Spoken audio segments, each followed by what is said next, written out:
Well, hello, everyone, and welcome. I'm Dan Misla, the founding executive director of Catholic Climate Covenant. And today's webinar, today's conversation is called What Now for Catholic Action on Climate Change and Creation Care. We'll be focusing on public policy and advocacy opportunities for the next Congress and with the new incoming Biden-Harris administration.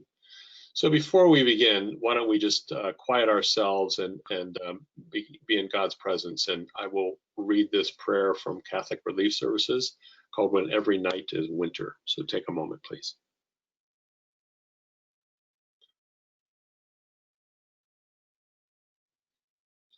Lord, you split no sky when you came among us, and you rose not from the sea. A star was seen in the heavens, but only by those who looked. A choir of angels was heard, but only by those who listened. No thunder, no storm, no cataclysm announced you, just the cry of a lowly refugee, turning to no one, turning to everyone, saying, will you let me in? And so when every night is winter, and every town is Bethlehem, and every inn seems filled, and on every ear those words are heard, will you let me in? May we have eyes to see the star. May we have ears to hear the choir. And may we have hearts that finally speak, yes. Yes, by all means, come in, come and stay. Amen. Well, happy Advent to everyone. And we at the Covenant and all of our guests certainly wish you a joyous Advent and a very Merry Christmas. So a few housekeeping things. So if you're having audio issues, please consider using your phone for audio, and you can find directions for switching to your phone in the audio box in your control panel. Please submit your questions in the question box. Again, that's in the control panel under questions. If your question is for a specific speaker, please write it for whom the question is directed. This webinar is being recorded, and a link to the recording will be sent to you within 48 hours for all those who have registered. So today we are joined by 3 public policy advocates from the U.S. Conference of Catholic Bishops, from the Maryknoll Office for Global Concerns, and from the Columban Center for Advocacy and Outreach. They will outline the legislative priorities and issues on climate change and creation care that each of their organizations will be focusing on as we begin the 117th Congress and with the Biden-Harris administration. We will also hear about the issues and priorities for the Washington Interreligious Staff Community's Energy and Environment Working Group. So I will present each of them before their presentations, and each speaker will go for about 10 to 12 minutes, and then we'll have some time for questions at the end. So we will try to end this promptly at 4, but let's see how it goes. Okay, so Meghan Goodwin will be our first speaker. Meghan is the Associate Director of Government Relations for the United States Conference of Catholic Bishops. She's the lead manager of legislative affairs relating to foreign policy and domestic social development, which encompasses healthcare, care for creation, criminal justice, and other poverty-related issues. Meghan is often called to speak at the diocesan, state, and national levels alongside Catholic bishops and other faith leaders on areas of concern to the bishops and to the Holy See. Prior to her work in government relations, she served as an advisor to the U.S. bishops on domestic policy. And before her work with the Bishops' Conference, she taught theological ethics and peace studies at Don Bosco Cristo Rey, a Catholic college preparatory school for low-income students in the DC area. Meghan obtained her bachelor's in religious studies and her master's of theological ethics from the University of Virginia. Her studies included 1 year of overseas residency at a public health clinic in Haiti and teaching at La Universidad Católica de Comayagua in Honduras. You can tell that Spanish is not something that's in my language repertoire. Meghan does not have slides, but her bio and slide will remain visible for a few moments. So Meghan, let me turn it over to you. Great, thank you so much, Dan. Can you hear me? Yes, you're good. You're clear. Wonderful. So good afternoon. My name is Meghan Goodwin. As Dan said in his gracious introduction, I serve as Associate Director of Government Relations for the U.S. Conference of Catholic Bishops. In this capacity, I represent to Congress and the administration the priorities of the U.S. Catholic bishops in the realm of justice, peace, and integral human development, which encompasses domestic justice and human development and international justice and peace. A top priority of the bishops is environmental justice, which aligns with the incoming Biden administration's priorities as well. The Biden administration has said that they intend to incorporate climate-related provisions into their domestic and foreign policy. Their stated goals are 100% clean energy economy and to reach net zero emissions no later than 2050, climate resilience in infrastructure, for the United States to become a global leader combating climate change, access to safe, clean drinking water, racial disparities in communities harmed by pollution receiving special consideration, to fulfill obligation to workers who powered the Industrial Revolution to ensure that they are able to maintain employment throughout a transition to green energy, to repeal tax reform and to use profit from the repeal of corporate tax cuts to finance environmental investments. The USCCB consistently calls for bipartisanship in environmental legislation. The realities of the 117th Congress will necessitate bipartisan collaboration. The House has a Democrat majority, but it is the slimmest majority held by a party in modern times, which will require attentiveness to swing members who won in districts that Trump won in 2016 or 2018. The Senate margin is so slim that it will not be clear who is in the majority until early to mid-January, after the votes in Georgia are done being counted.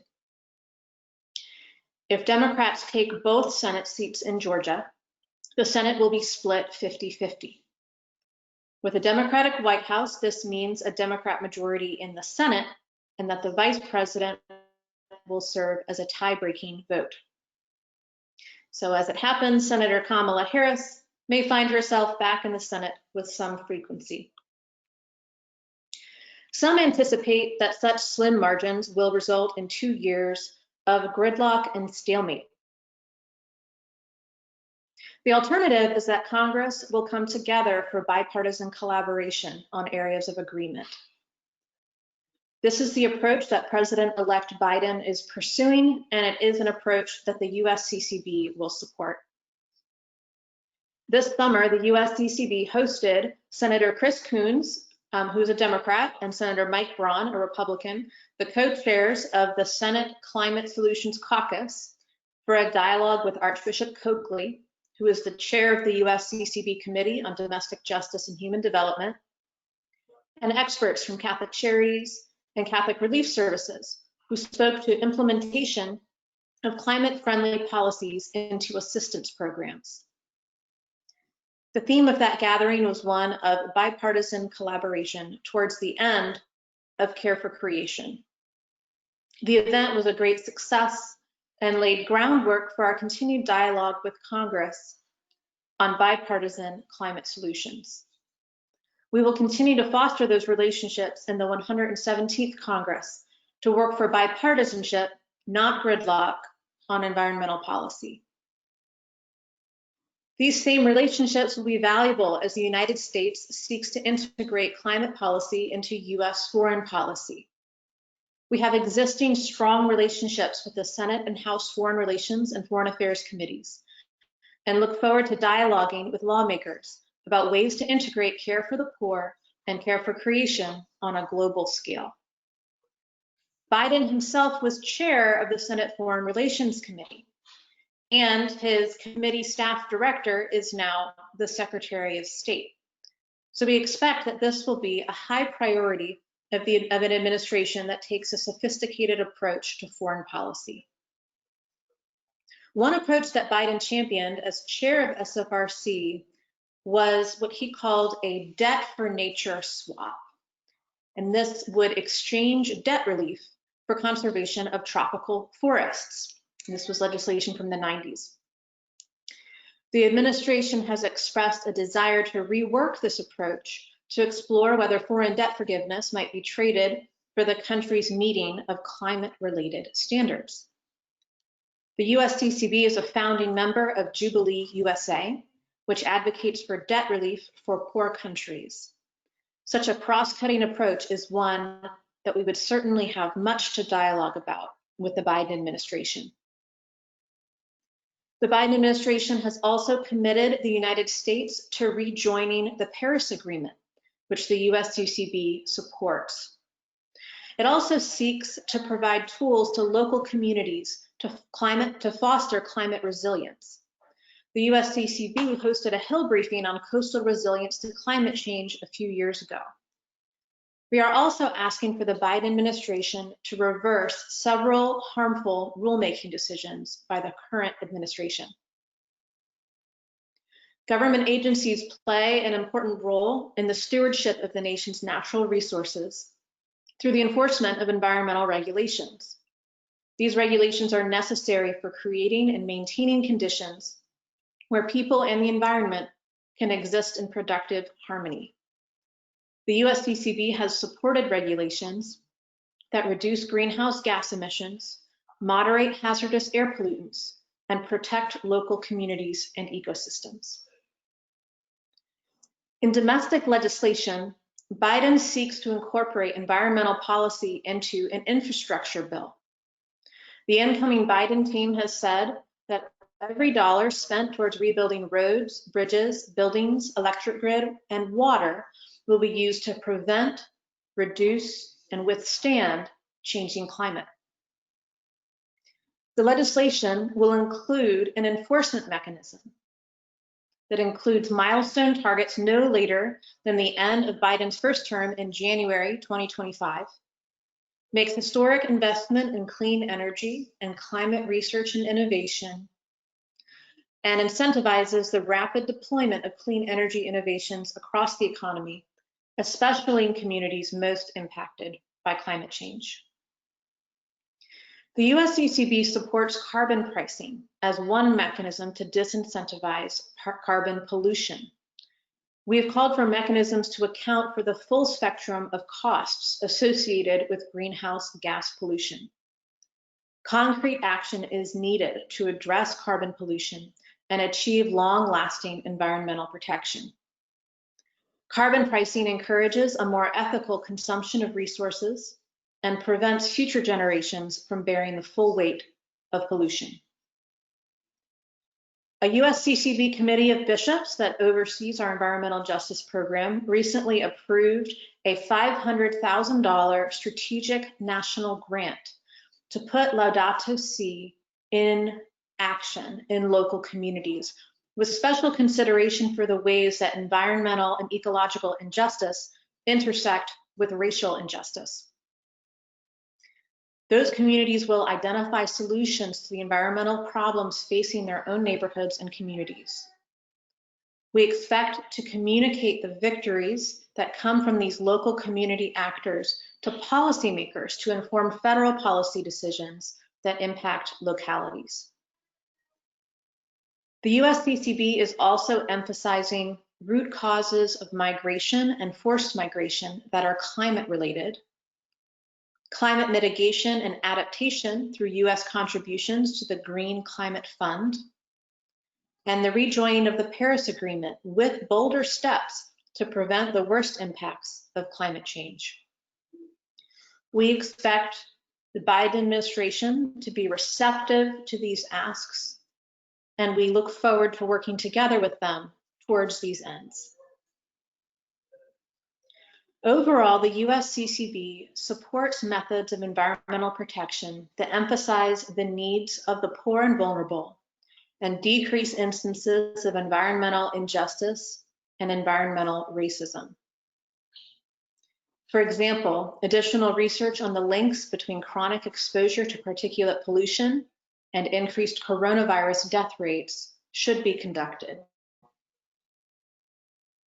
The USCCB also supports clean energy, asking for the implementation of increased energy efficiency and clean energy generation practices, including the transfer of new technologies to developing countries. We call for the administration to address chemical pollution by developing regulations and policies that prevent human exposure to hazardous chemicals and other significant environmental contaminants. In April, the USCCB submitted Senate testimony on the phase down of HFCs, hydrofluorocarbons, which represents the principle of integral ecology by protecting the atmosphere from harmful substances, promoting public health, and stimulating sustainable economic development. Finally, we support a just transition. We ask that the administration ensure that the energy transition from fossil fuels to clean energy creates jobs and protects workers and communities related to the fossil fuel energy industry. These are a few of our priorities that we are actively communicating to the incoming Biden administration through engaging with their transition team and presidential appointees. And we expect to continue our productive relationship with the Senate and with the House to work towards bipartisan climate solutions in the 117th Congress. Thank you. Meghan, thank you so much. That was really helpful overview of what the Bishops' Conference is doing, and it seems like quite a lot. So, and I know there's more there as well. So thank you for taking the time to share that with us. So let me introduce now Becca Eastwood. Becca is the Advocacy Program Manager with the Columban Center for Advocacy and Outreach. With the Columbans, an international order of Catholic priests and lay people working in primarily Latin American and Asian countries, Becca works to bring the lived experience of Columban communities on the ground to bear on migration, environment, and economic policy in Washington, D.C. Becca also co-chairs the Washington Interfaith Communities Energy and Ecology Working Group, a working group of 30 national faith-based organizations and denominations working to advance just and faithful environmental policy. So Becca, I will now turn it over to you. Great, thank you, Dan. I'm going to attempt to show my screen. Let's see. Whoop.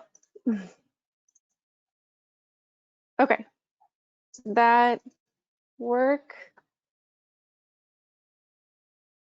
Any? It looks good. Okay, great. Thank you. It's nice and bright on my screen, so thank you. Okay, fabulous. So yeah, thank you, Dan, and thank you to the Covenant for the invitation to speak to you all today. I'm so excited to be talking about, as you see in this slide, environmental possibilities and priorities for the upcoming Congress and the incoming administration. So, let me go back. As Dan mentioned, I'm with the Columban Center for Advocacy and Outreach. Our offices are in Washington, D.C., but the Columbans work in 15 countries around the world. And I'm also co-chair of the WISC Energy and Ecology Working Group. So I'm going to be doing a little bit of double duty here today and presenting priorities for both. So I wanted to ground my presentation and start very briefly with the Columban perspective around why and how we do this work at the policy level. As Dan mentioned, we work to craft our policy priorities around the needs, realities, and wisdom of Columban communities around the world. So I'm going to share a brief quote from my colleague in the Philippines, highlighting an example of this. So this quote highlights the impact of 3 successive typhoons which recently hit the Philippines, as you can see, within the span of 3 weeks. And this is a snippet of a broader piece that he sent us, highlighting some of the devastating impacts of these typhoons. And as you can see here, he points to climate change as the driving factor behind the intensity and the number of typhoons in such a short span of time. So as you can see, at the time of writing, 69 lives have been lost, and initial estimates place the infrastructure damage at $87.3 million US. And he ends with, please pray for us. So I wanted to bring that into the discussion to really center why we do this work at the policy level. From our perspective at the Columbans, you know, we look to what we can do at home, both to mitigate our contribution to climate change and to support our sisters and brothers around the world who are dealing with impacts such as this. So with that centering, I'm going to dive into some of the possibilities that we could see in the incoming administration and the incoming Congress. As you heard from Meghan, she went through a number of these already, so I'll just briefly do a little bit of table setting here. For the incoming administration, as I'm sure most of you have seen, they've made climate action as a central pillar of their approach. And one of the examples of that coming through is some of their climate cabinet appointments. So for example, naming John Kerry as special presidential envoy for climate. As Meghan mentioned earlier, regulation is going to be a key piece of this administration's actions, both in addressing the numerous rollbacks of environmental protections that have happened in the previous administration, and also doing their own regulatory actions moving forward. So having to pull a little double duty there. And I'll go into some of those more specifically in a little bit. Another platform, as mentioned earlier, is COVID recovery. And we all know how incredibly important that is right now, both in short-term relief and in long-term recovery. And we at the Columban's and at the Energy and Ecology Working Group see that as an important possibility for environmental actions, because we know that the investments that we're making now in economic stimulus priorities are going to lock us into those for the coming decades. And so we want those investments to be sustainable. So pivoting to look a little bit at Congress, as Meghan mentioned, we'll have a potentially divided Congress. We will know more about that in January when Georgia completes their runoff elections. But if Congress does remain divided, then any climate action will need to be bipartisan for it to pass and also for future durability. So two big avenues that we see coming up congressionally are, as I mentioned, COVID recovery work. The incoming administration has named this as a priority of theirs, but legislation has to happen in Congress.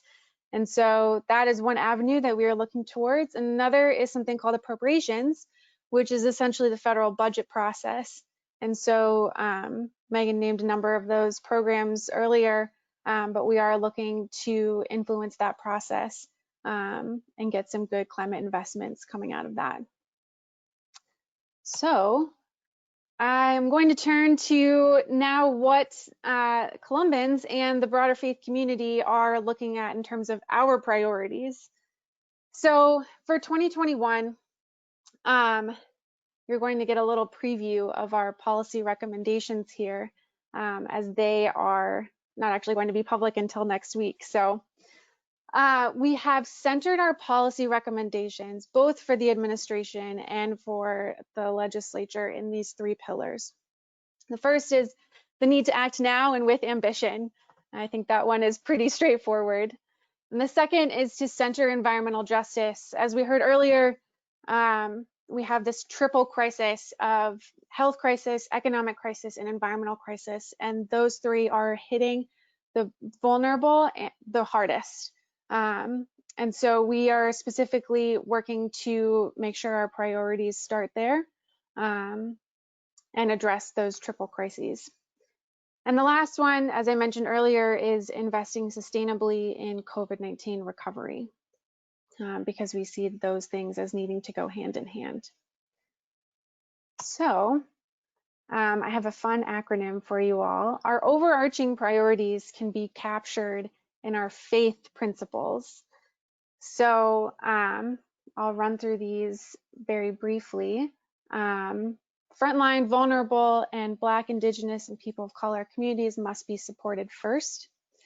We must accelerate the transition to a clean energy economy and commit to net zero.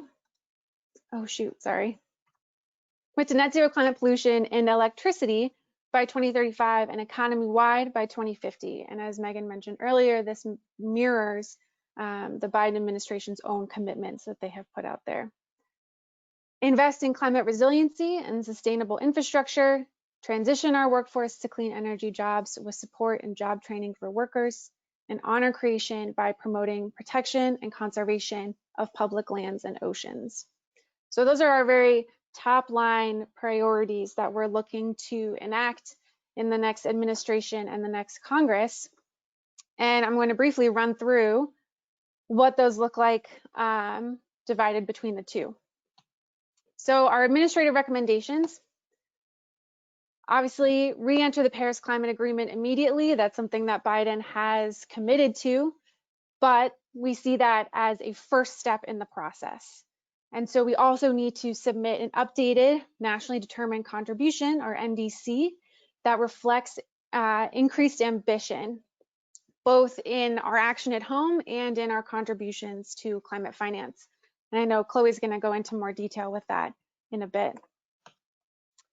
Our second is advancing environmental justice administration-wide and ensuring that communities harmed by environmental degradation, especially BIPOC communities, have power in decision-making. One brief example of this is prioritizing the National Environmental Policy Act regulations. We saw one of the ways that the previous administration undermined environmental justice was rolling back certain protections under NEPA that ensured that the voices of impacted communities were heard in the policymaking process. And so we're looking to the incoming administration to rectify that. Which leads me into returning to a regulatory path that is in line with principles of stewardship, sustainability, and justice. As I mentioned earlier, the incoming administration is going to have their hands full with a regulatory agenda that has been handed to them, and also their own regulations that they are hoping to put in place. So in the past, our working group has focused on things like methane emission, mercury and air toxic standards, greenhouse gas emissions, and vehicle emissions standards, all of which have been rolled back in the previous administration. So we're looking to the new administration to really return to that path in line with those principles. And lastly, protect public and sacred lands. We are asking for the new administration to pause new leasing of public lands and waters for fossil fuel extraction, while using their convening power to form partnerships for a sustainable economic transition away from fossil fuel dependence. We're also hoping that they commit to developing strong conservation protections for at least 30% of US lands and waters by 2030. So that's our administrative recommendations. Moving briefly to legislative. Again, number one, prioritize environmental justice investments in legislation. A couple of levers that we've identified for that are investing in things like the EPA's environmental justice grants. We also are hoping that there will be increased investment in things like energy assistance programs, for example, LIHEAP and weatherization assistance programs. We're also looking to Congress to ensure a just transition for communities dependent on fossil fuel jobs and communities overburdened by fossil fuel pollution. And next is that goal of achieving net zero climate pollution by 2050 and accelerating clean energy, or accelerating the deployment of clean energy with the goal of net zero climate pollution from the electricity sector by 2035. Again, those are priorities the Biden administration has already laid out, but legislation needs to happen in Congress. And we are actually hoping that those are a minimum. We are hoping that that happens faster, but at a minimum, reaching those goals. Our third is investment in sustainable infrastructure in all communities, particularly BIPOC and low-income communities. So this includes things like clean air and water investments, broadband, public transportation, infrastructure for electric vehicles, all of which we see as important economic stimulus investments and also investments to accelerate our transition to a clean energy economy. Demonstrate global leadership by fully funding international climate finance accounts. That is something that has to happen through the appropriations process in Congress, and Chloe will talk more about that, so I'll leave that there. And lastly, again, promoting resilience and conservation of our public lands and oceans. So that goal of 30 by 30, protecting 30% of our public lands and oceans by 2030 can also happen through Congress. So those are our overarching policy recommendations, both for the administration and Congress. And I'm looking forward to answering any questions about those. Great, thank you, Becca. Grateful for that overview. Next, we are going to turn to Chloe. Wait a minute, I gotta get my script up here. To Chloe Noel, Faith, Economy, Ecology Project Coordinator for the Maryknoll Office for Global Concerns.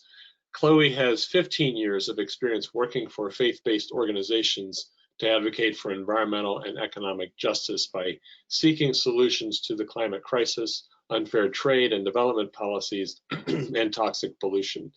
Chloe's traveled and lived in Latin America, where she studied tropical ecology, culture, and human rights. Chloe has served on the boards of the Pesticide Action Network of North America and the U.S. Office on Columbia. Chloe holds 2 bachelor's degrees, one in environmental studies and Hispanic studies from Mills, and another one from Hispanic studies from Mills College, and an MA in Latin American studies with a strong focus in geography from the University of Texas at Austin. Originally from Portland, Oregon, Chloe enjoys a good cup of coffee and time in nature. So Chloe's slides will be posted. There we go. So Chloe, I'll turn it over to you. Thanks so much, and thank you to Paz for helping me work through my slides today. It's a real honor to be here with the Covenant and with all of you.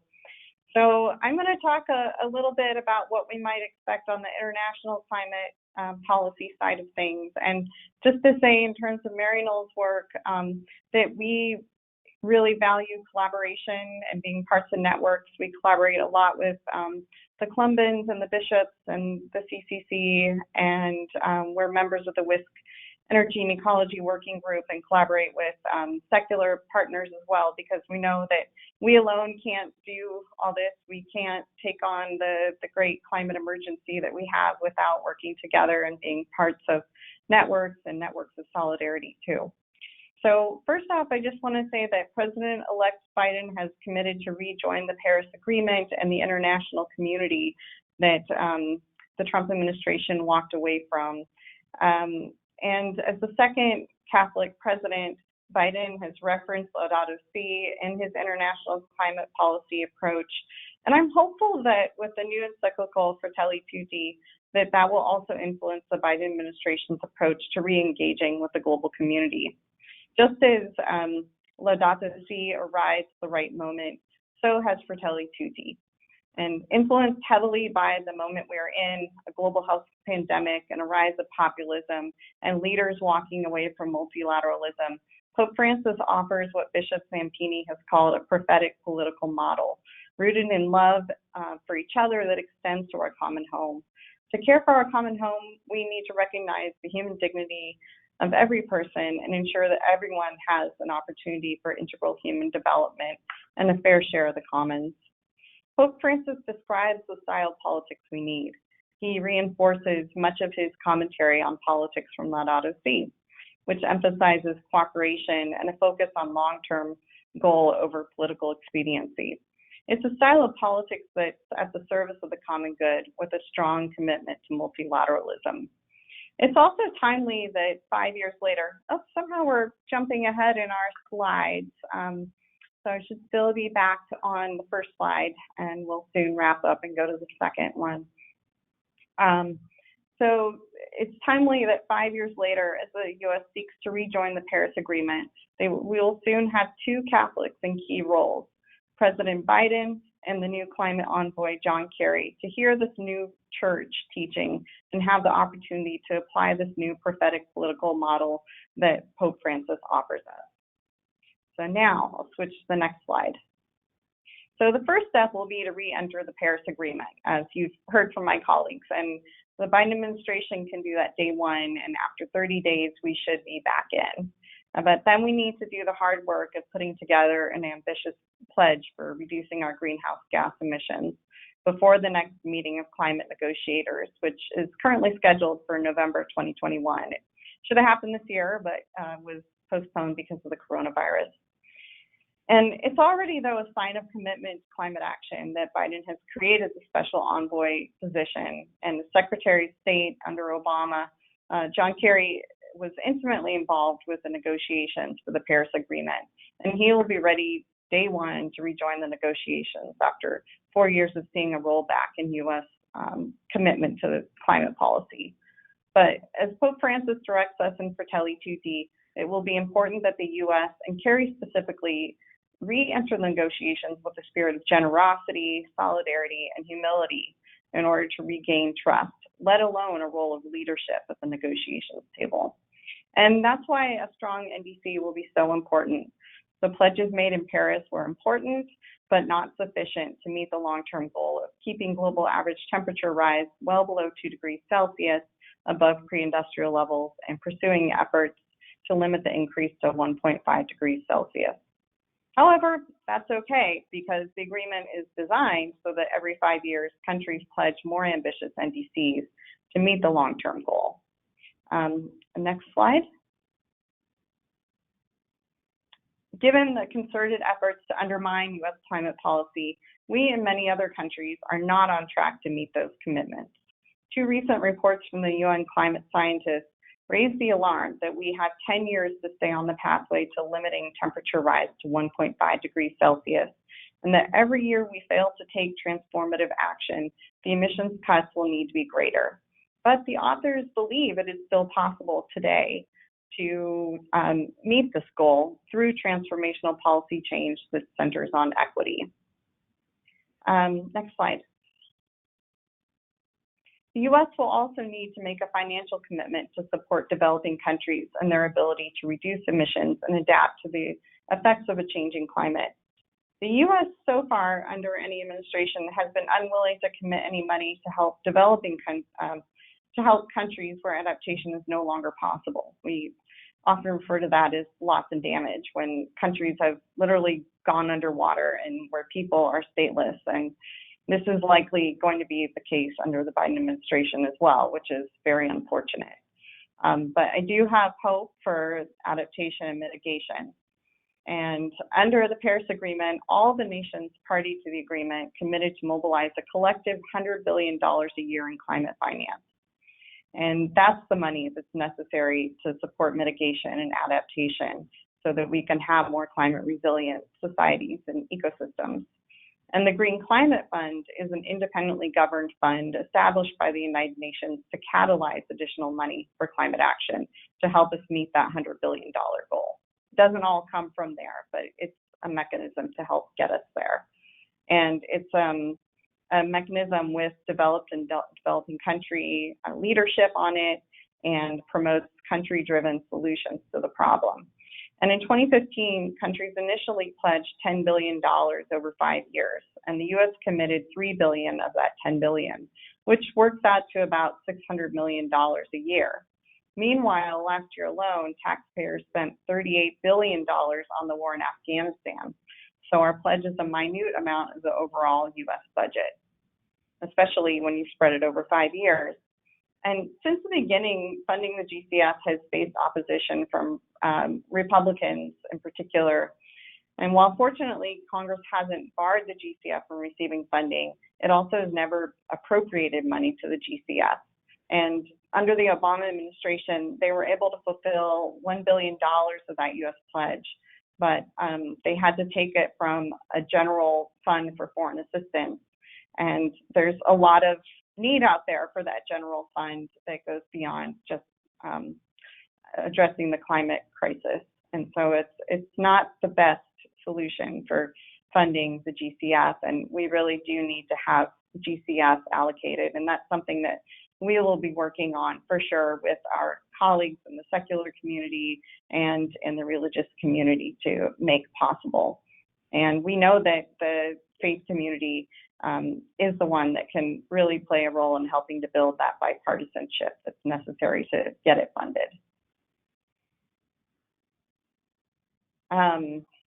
And it's definitely critical that we be looking at how this ties to a just COVID recovery too, and that we really need a green recovery. As we saw with Hurricanes Iota and Eta that caused mass devastation in Central America in November, it left people without housing, without potable water, without food, and many people are staying in crowded indoor shelters, which raises the risk of COVID-19.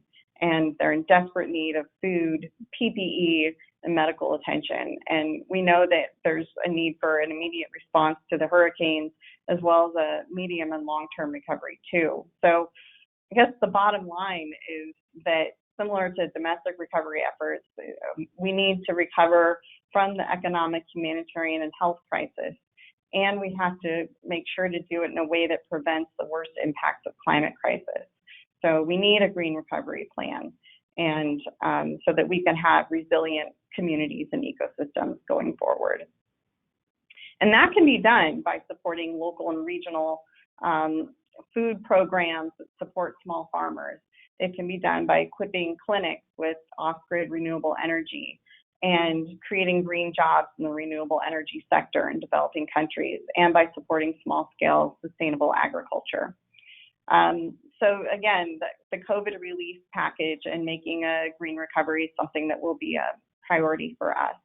And as my colleagues have already discussed, a lot will depend on the politics of Congress and the makeup of the Senate in terms of whether or not we'll be able to get GCF and other kinds of climate finance covered. But I am hopeful, at least outside of GCF, I am hopeful that these other climate finance accounts that we have that are also supporting tropical forest conservation and renewable energy and adaptation and the global environmental facility, that those will continue to get funding, because they did throughout the last 4 years of the Trump administration. It's just unfortunate that the GCF has had this target on it, and that we haven't been able to get money for that particular program. But again, I stay hopeful, and I stay hopeful thinking that together with our colleagues, that we will be able to bring that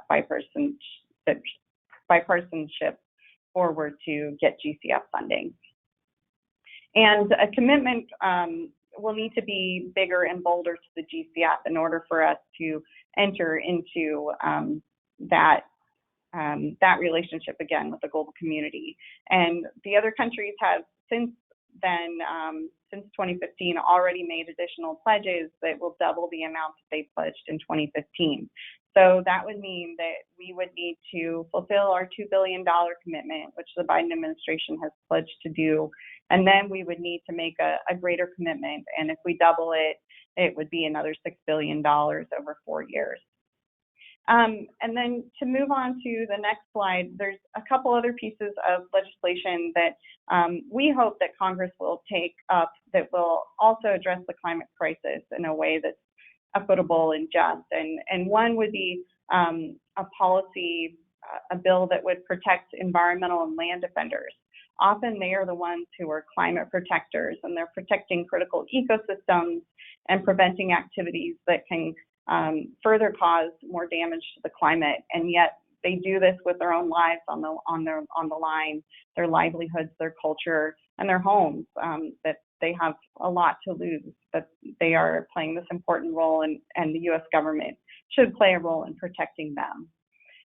Then another area that we hope they'll focus on the next slide, please, is addressing deforestation. Deforestation is a huge contributor to climate change, and commodity production is a huge producer of deforestation. You know, we saw the fires in the Amazon. Part of that is coming from illegal logging activities, and fires in Indonesia a few years ago from palm oil plantations. So it's critical that we address the root causes of deforestation, and we can do that through making sure that our supply chains don't have illegal deforestation. So we hope Congress will take up legislation to crack down on companies who do have illegal deforestation in their supply chains and prevent those commodities from coming into the United States. All right, well, thank you very much. I appreciate it and look forward to questions. Great, thank you, Chloe. Thank you, Megan and Becca as well. So we do have a little time, about 10 minutes for questions. So I will ask them mostly in the order that they've been received, but I'll also combine a few because there's several questions that I think are similar. If I don't get to your question, I apologize. We just won't have. There's over 200 people on the webinar, so we won't be able to get to all of them, unfortunately. So the first question is a familiar one for those of us who work in the Catholic community, and I'll direct it to Megan. How do we get our bishops to make this more of a priority? So Megan, if you want to tackle that, I might have some answers to that as well. Sure. Thank you, Dan. So environmental and climate issues have been and will continue to be a central area of engagement for our bishops in the sphere of justice, peace, and integral human development. There have been roundtables of bishops speaking on this topic, meetings between our bishop chairman and members of Congress on this issue, and most recently, a convening with the current USCCB chairman, Archbishop Coakley, with the co-chairs of the Senate Climate Solutions Caucus, Senator Chris Coons and Senator Mike Braun. So I can speak to, for the U.S. conference at the national level, this is something that we are engaged in. And many of you probably are familiar with the structure of the USCCB, but the way that it's formed and the way that committee chairmen are chosen is by a process of election by their fellow bishops. And so the bishops vote for a chairman of the committee that represents the priorities and the views of the full body of bishops. And those are the people that we coordinate closely with. And, I can say that speaking for the priorities that have been approved, by the U.S. conference, environmental justice, particularly for engagement with the Biden administration, is a top justice priority for us. Thank you, Megan. I would also just encourage people, the Bishops' Conference certainly does do a lot on the environment. I think Megan demonstrated that well. I think there are two other issues. One is a local issue. So, what is your relationship with your bishop? And can you build that relationship so that you can talk to your bishop about these issues and encourage him to make it more of a priority? The second is, there's also a number of most states have a state Catholic conference, so also to engage your state Catholic conference staff on this, which then is a smaller group of bishops, unless you're in a place like Texas or California where there's many dioceses and many bishops. But I think that would be another important thing to do. And then I guess a third thing that I would like to say is, the USCCB does do a lot on policy. But our partners do as well, and the covenant, it tries to be a clearinghouse for some of that. Obviously, we're going to amplify what happens at the Bishops' Conference, but also keep you informed of what's happening in Maryknoll and the Columbans and the Franciscans and other organizations as well. So stay in touch with us, and we'll certainly help keep you abreast of all of the things that are happening on the public policy area. A couple of quick questions. I think this could be for probably Meghan as well. Will there be federal support for things like allowing nonprofits such as a parish or a school to adopt, or are there incentives for parishes or schools to adopt solar, heat pumps, those types of energy efficiency and energy production products? Sure. Well, actually, this is a good opportunity to highlight some of the work that Catholic Climate Covenant and Catholic Energies has been doing in partnership with our local dioceses and archdioceses. They've piloted a very innovative model that is just beneficial. It's just win-win for everyone. And, you know, in the Archdiocese of Washington, for example, they've been able to repurpose what was the vacant land that belonged to the Missionaries of Charity by installing solar panels. The energy credits from the solar panels would go to offset energy costs for our Catholic charities. The land itself was leased, and so the income from the leasing of that land benefits the ministries of the Missionaries of Charity. And it was just a hugely successful program. And I know that there is a lot of interest in seeing whether that can be replicated in other dioceses and archdioceses across the country. So big thanks to Dan and the Catholic Climate Covenant and their subset Catholic Energies for leading on that. Thanks, Meghan. I appreciate that. Checks in the mail for that little free advertising. I think the question though was more: is there any movement at the federal level to allow, for instance, the federal tax credit on solar to be used? Because the way Catholic Energies has structured those is a third-party ownership, so that the for-profit entity can get the tax credit, where the nonprofit entity can't. Is there any movement in that, do you see? Well, we certainly engage regularly with Congress and the administration around the implementation that often happens on the implementation side of tax credits. You know, the Congress can express a sense of Congress as the nonprofits that are eligible for a particular benefit or, you know, or any kind of federally mandated program, and that can include tax credits.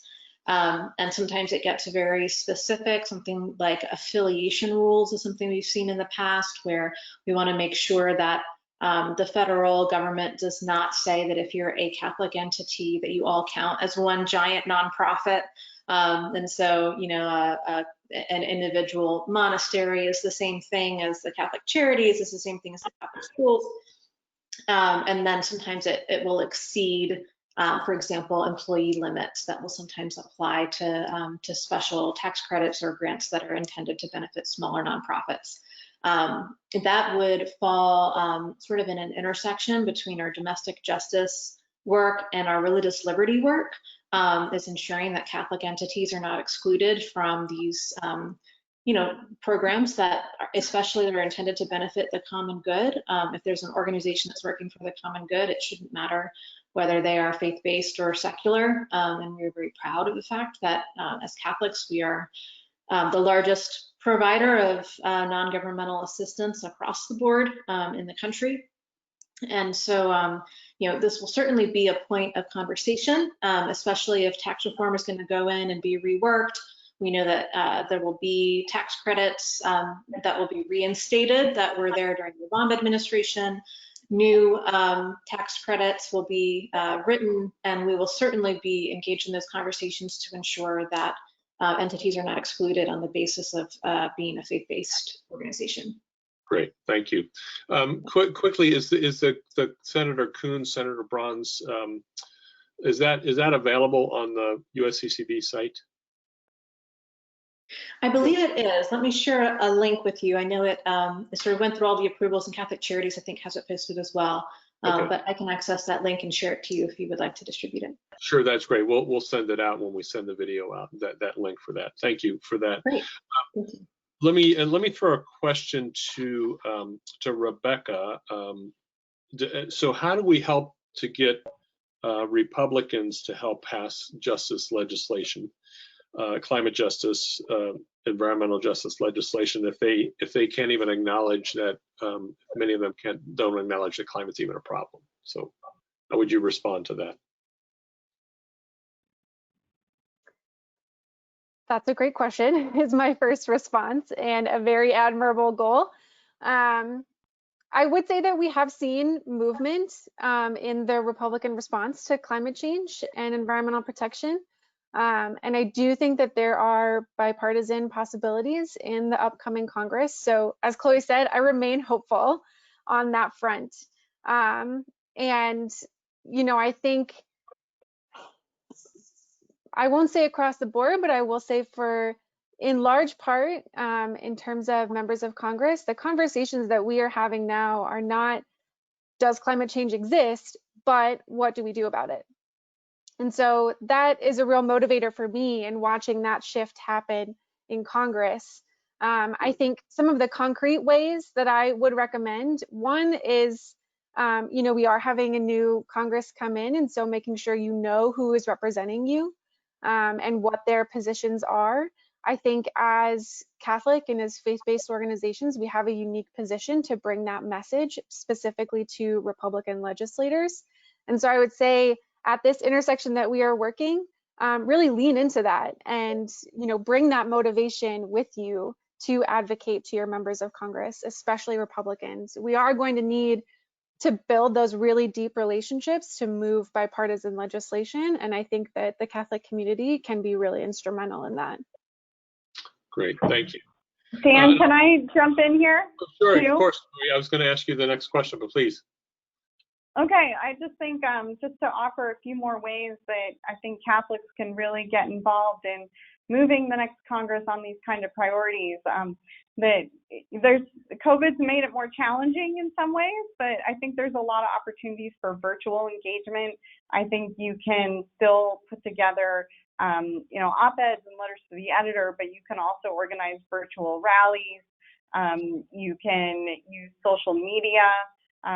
You can organize on your college campus still, even if it's a virtual college campus, but there's more creative things that we can do and have virtual Hill visits. And I think one thing that's kind of exciting about that is since it's virtual, you have possibility of bringing in people that you wouldn't normally have the opportunity to do because, you know, you're not in Washington. And so whether it's bringing voices from across the country or partners from the global south, that there's new possibilities with the virtual format that we're operating in right now.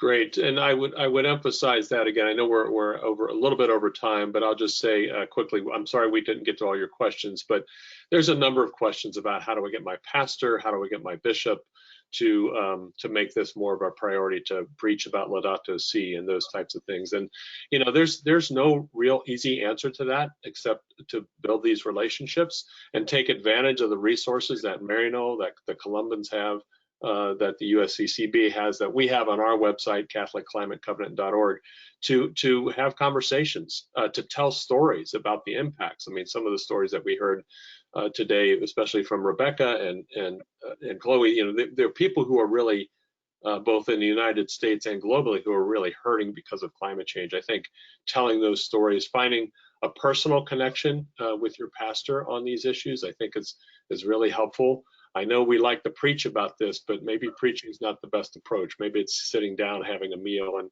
talking about why it's passionate, why this is a passionate issue for you, and try to get at it that way. So I want to thank all three of our panelists, Meghan, Rebecca, and Becca, and Chloe, for just an excellent presentation.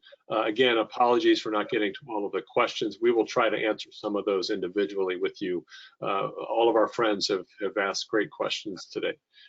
So I wish you a happy Advent, a Merry Christmas, keep safe, do the right thing by the virus, and we'll see you in the new year. Thank you. Bye-bye. Thank you.